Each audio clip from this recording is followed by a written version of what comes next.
इसका अपराधीकरण हो गया है। बंगाल में लोकतंत्र भीड़तंत्र में बदल रहा है। ममता बनर्जी को इस्तीफा दे देना चाहिए। कोलकाता पुलिस कमिश्नर को रिजाइन करना चाहिए। बंगाल सरकार अपराधियों को बचा रही है। बंगाल में लोग सेफ नहीं, डेंजर जोन में।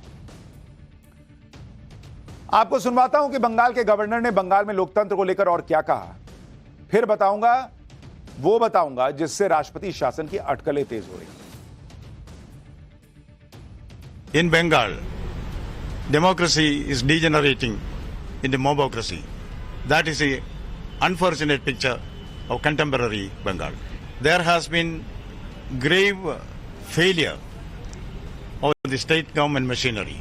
As a constitutional authority, I keep meeting my constitutional superior, the President of India. What transpires between us will not be given in the public domain because it's not expected of a governor. Bengal के राज्यपाल CB आनंद बोस ने interview में ममता सरकार, Kolkata police और Kolkata rape murder कांड को लेकर कई बड़ी बातें की। राज्यपाल ने कहा कि आरजी कर कॉलेज की घटना एक बड़े मामले का छोटा सा हिस्सा है।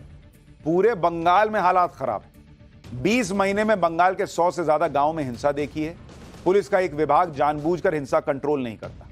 पुलिस पर राजनीतिक दबाव है। बंगाल में जियो और जीने दो वाले हालात नहीं है। महिलाओं के लिए बंगाल सुरक्षित नहीं है। राज्य सरकार ने महिलाओं को निराश किया है। आरजी कर मेडिकल कॉलेज में हजारों दंगाई घुस गए, पुलिस कुछ नहीं कर पाई। रेप मर्डर के बाद सीएम से एक्शन लेने के लिए कहा, लेकिन सीएम ने कोई कार्रवाई नहीं की। संविधान के मुताबिक बंगाल सरकार से 30 बार रिपोर्ट मांगी, लेकिन सरकार ने सिर्फ एक बार जवाब दिया। बंगाल की जनता सड़कों पर निकल आई है। बंगाल में हिंसा और भ्रष्टाचार है, यह बंगाल के राज्यपाल कह रहे हैं। बंगाल के राज्यपाल ने जो कहा वो बंगाल के हालात के बारे में साफ साफ बता रहा है। राज्यपाल ने तो ममता बनर्जी के प्रदर्शन करने को तमाशा तक कह दिया। राज्यपाल सीबी आनंद बोस ने कहा कि ममता बनर्जी ही बंगाल में सब कुछ है और वो प्रदर्शन कर रही हैं। सुनिए एक बार राज्यपाल को। The government is supposed to protect the people, not protest. And what is happening there? As governor, I know the portfolios allotted there. Here, the health minister is complaining to the home minister. The home minister is complaining about the health minister. Both are complaining to the chief minister. And the chief minister is coming on the street. Now, as I understand, health minister is the home minister. Home minister is the chief minister, all rolled into one. This looks like a tamasha for me. हालत यह हो गई है कि कोलकाता के RG कर medical college में आज भी डर का माहौल, खासकर लेडी डॉक्टर्स में, क्योंकि 14 अगस्त की रात को जो हमला हुआ उस दौरान कुछ लोगों ने हॉस्टल में भी घुसने की कोशिश की, जिसके बाद लेडी डॉक्टर्स के परिजनों ने ज्यादातर को घर बुला दिया। सुप्रीम कोर्ट में सुनवाई के दौरान डॉक्टर्स की तरफ से पेश वकील ने इसके बारे में बताया भी। आरजी कर मेडिकल कॉलेज के हॉस्टल में 700 ट्रेनी डॉक्टर रहते हैं। इसमें से 250 लेडी डॉक्टर हैं, बाकी मेल डॉक्टर। हमले के बाद सिर्फ 30 से 40 लेडी डॉक्टर ही अस्पताल में हॉस्टल में हैं, बाकी अपने घर चली गई हैं। इसी तरह से 60 से 70 मेल डॉक्टर हॉस्टल में हैं, बाकी अपने घर चले गए। यह डेटा सुप्रीम कोर्ट में दिया गया, जिस पर सुप्रीम कोर्ट ने भी हैरानी जताई थी। हॉस्टल में रहने वाली लेडी डॉक्टर्स को धमकियां भी दी गई, यह भी कहा गया। डॉक्टर्स के इसी डर को देखते हुए सुप्रीम कोर्ट ने आरजी कर मेडिकल कॉलेज की सुरक्षा का जिम्मा सीआईएसएफ को दे दिया। यह कोलकाता पुलिस और ममता सरकार के लिए शर्मनाक बात है कि एक मेडिकल कॉलेज की सुरक्षा तक नहीं कर पा रहे और सुप्रीम कोर्ट को सीआईएसएफ को वहां बहाल करना पड़ रहा है। आज सेंट्रल इंडस्ट्रियल सिक्योरिटी फोर्स यानी सीआईएसएफ ने आरजी कर मेडिकल कॉलेज की सुरक्षा संभाल भी ली। सीआईएसएफ के अधिकारियों ने आज आरजी कर मेडिकल कॉलेज का दौरा किया और कोलकाता पुलिस के साथ मिलकर सुरक्षा का प्लान बनाया। आने वाले दिनों में यहां सीआईएसएफ के जवानों की तैनाती हो जाएगी। वहां अभी क्या हालात हैं, पहले ग्राउंड रिपोर्ट देखिए, फिर आपको बताता हूं कि इस मेडिकल कॉलेज के प्रिंसिपल को लेकर क्या खबर आ रही है। आज ही इस अस्पताल में सीआईएसएफ के सीनियर अधिकारी यहां पर आए थे। डीआईजी के साथ जो है अन्य अधिकारी भी पहुंचे थे। उन्होंने इस पूरे अस्पताल का मुआयना किया है और जो लोकल पुलिस है, कोलकाता पुलिस के साथ जो है बातचीत की है और एक प्लान भी बनाया जाएगा कि आखिरकार इस अस्पताल में किस तरह से सीआईएसएफ जवानों की तैनाती की जाएगी। लेकिन उससे पहले की तस्वीर हम दिखा रहे हैं। आप देखिए, अभी भी चूंकि सीआईएसएफ के जवानों की तैनाती नहीं हुई है, अभी भी कोलकाता पुलिस के फोर्स फोर्स जो है यहाँ पर तैनात है। तो हम आशा करते हैं कि आने वाले दिनों में जल्द से जल्द जो है यहाँ पर सीआईएसएफ के जवान जो है तैनात हो जाएंगे। 14 तारीख को हमला हुआ अस्पताल में, तब साफ तौर पे यहाँ पर एक डिमांड भी रखी जा रही थी और ये मांग भी उठाई जा रही थी कि यहाँ पर सेंट्रल पुलिस फोर्स की जो है तैनाती कर दी जाए और उसी को देखते हुए सीआईएसएफ की जो है अब इस अस्पताल में तैनाती कर दी जाएगी।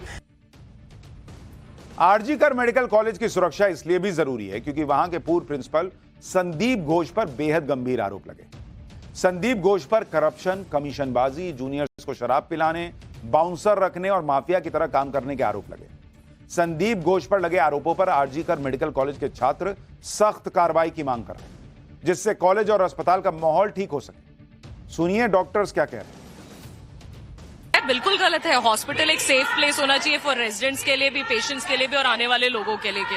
लेकिन अगर हॉस्पिटल के खुद के लोग ये कर रहे हैं तो ऑब्वियसली ये गलत तो है ही। मैम माहौल तो डेफिनेटली बहुत ही गलत बनता है और देखिए जो हमारे सीनियर्स होते हैं, हमारे प्रिंसिपल है या हमारी फैकल्टी है, कहीं ना कहीं हम उन्हें ही फॉलो करते हैं और अगर वही हमारे फॉलोअर्स ही गलत हैं तो फिर एक बहुत ही गलत एग्जाम्पल सेट होता है। और तो अगर ऐसा कुछ भी है तो इसके अगेंस्ट बहुत ही स्ट्रिक्ट कदम लेना चाहिए गवर्नमेंट को भी। और अगर ऐसा है, अगर कुछ आता है तो हम भी इसके अगेंस्ट है। एक्सट्रीम सिचुएशन है यहाँ पर हॉस्पिटल के अंदर। न सिर्फ एक विमेन की सेफ्टी की बात है बल्कि अगर इसमें इस तरह का एक स्कैंडल इन्वॉल्व है तो एनी डे कोई मेल भी इसमें विक्टिमाइज हो सकता है। तो एक चीज से दूसरी चीज, दूसरी चीज से तीसरी चीज निकल के आ रही है धीरे धीरे। अब हमारी हड़ताल का जहां तक सवाल है तो हमारे अंदर ये एक विश्वास खत्म हो चुका है कि कल को हम रात में अकेले इन वर्क प्लेसेस पर सेफ हैं या नहीं। तो आप ये बताइए, इवन इफ सुप्रीम कोर्ट की हियरिंग हो चुकी है, क्या डिफरेंस है जो हम ग्राउंड पर देख सकते हैं? यानी लोग कह रहे हैं कि सुप्रीम कोर्ट की सुनवाई के बाद भी ग्राउंड पे कुछ डिफरेंस नहीं दिख रहा। वहां बंगाल में इस समय यह हाल है कि जनता सड़कों पर है। रेप मर्डर कांड के बाद से लगातार प्रोटेस्ट चल रहे हैं। प्रोटेस्ट के कई वीडियो वायरल हो रहे हैं। मशहूर क्रिकेटर सौरव गांगुली की पत्नी डोना गांगुली अपनी बेटी के साथ आज प्रदर्शन में शामिल हुई। सौरव गांगुली ने कोलकाता रेप मर्डर कांड की आलोचना की थी और दोषियों के खिलाफ सख्त कार्रवाई की मांग की। कोलकाता रेप मर्डर कांड के बाद लोगों में कितना गुस्सा है वो आपको दिखाता हूं। ये वायरल वीडियो देखिए जिसमें ममता बनर्जी का पुतला लेकर डॉक्टर और आम लोग प्रोटेस्ट कर रहे हैं, नारे लगा रहे हैं, महिला को सुरक्षा न दे सकी वो सरकार निकम्मी है। इसके साथ ममता बनर्जी हाय हाय और तृणमूल कांग्रेस हाय हाय के नारे लग रहे हैं। ऐसे कई वीडियो सोशल मीडिया पर चल रहे हैं। डॉक्टर कम्युनिटी तो प्रोटेस्ट कर ही रही है, अब बंगाल में आम जनता सड़कों पर है।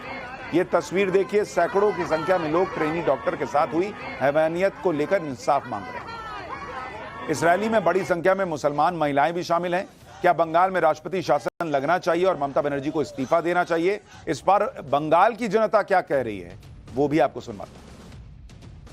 अभी हमारे राज्य में जो हो रहा है ये बड़ी से बड़ी नारकीय घटना हो रही है। क्या प्रेसिडेंशियल रूल कोई सोल्यूशन हो सकता है हमारे राज्य में लॉ एंड ऑर्डर सिचुएशन को इम्प्रूव करने के लिए? लिया तो जा सकता है, लेना चाहिए इनफैक्ट। तो हाँ, अगर ये न्यूज पब्लिश हुआ, कोई गारंटी नहीं कि मैं इधर पे रहूंगा कि नहीं, इस दुनिया में रहूंगा कि नहीं, इसका कोई गारंटी नहीं है। हमारे अभी चीफ मिनिस्टर है, उनको रिजाइनेशन दे देना चाहिए क्योंकि उनके रहते हुए एक वुमेन हमारी चीफ मिनिस्टर है, उनके रहते हुए वुमेन के साथ ये सारी हरकतें हो रही है। हम लोगों को बिल्कुल लगता है कि वो महिला होके भी जब महिला को सुरक्षित नहीं रख सकते तो कैसे महिला मुख्यमंत्री है? वो पैसे दे के चुप कराना चाहती है एक लड़की के साथ। ऐसा अगर उनके साथ ऐसा होता तो कौन पैसा देने से हो जाता? तो महिला लोगों का रेट ठीक हो रहा है, इसी दर्शन के ऊपर महिला लोगों का रेट ठीक हो रहा है। 10 लाख 2 लाख, ये कैसी राज्य है? चीफ मिनिस्टर होके इतना से भी सिक्योरिटी प्रोवाइड नहीं कर सकते जिसके कारण एक